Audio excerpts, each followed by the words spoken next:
satu malam tu, masa tu suami dia tak ada. Dalam pukul 2.40 pagi macam tu, Kak Firas ni dia rasa nak pergi bilik air. Okay. Masa dia keluar tu, nak ke ruang tamu, dia perasan ada sesuatu duduk kat atas sofa tau. Tapi Kak Firas ni dia buat tak tahu. Dia terus ke dapur, dia pergi ke bilik air. Sebab bilik air kat dapur. Lepas selesai apa semua hajat dia tu, dia pun nak masuk bilik lah. Kiranya kalau dia nak masuk bilik, dia kena lalu balik lah kat ruang tamu tu kan. Okay. Dan kebetulan masa tu ada cahaya sama-sama bulan masuk ke ruang tamu tu. Kak Firas ni nampak lah. Atas sofa dia memang ada orang tengah baring. Dalam keadaan berani-berani takut tu, Kak Firas ni nak kepastian. Okay, dia pun pergilah dekat dengan sofa tu. Bila dekat, betul-betul dekat atas, dekat dengan sofa tu, ya Allah, macam nak terjabut jantung Kak Firas masa tu.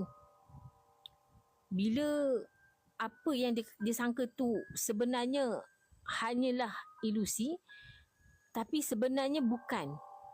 Apa yang Kak Firas nampak adalah mayat yang siap dikapankan, atau nama sangat popular yang kita tahu, pocong.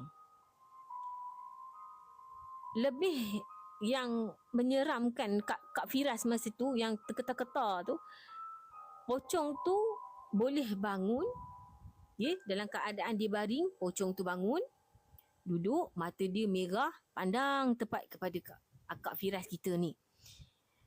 Kak Firas ni tak berlengah lagi dah. Terus dia masuk bilik, dia kunci pintu rapat-rapat. Nasib baiklah, anak-anak Kak Firas ni semua tidur dengan akak malam tu. Kak Firas malam tu dia tak tidur sampailah azan subuh. Seram, takut, cemas, semua ada. Orang kata bercampur semua kan.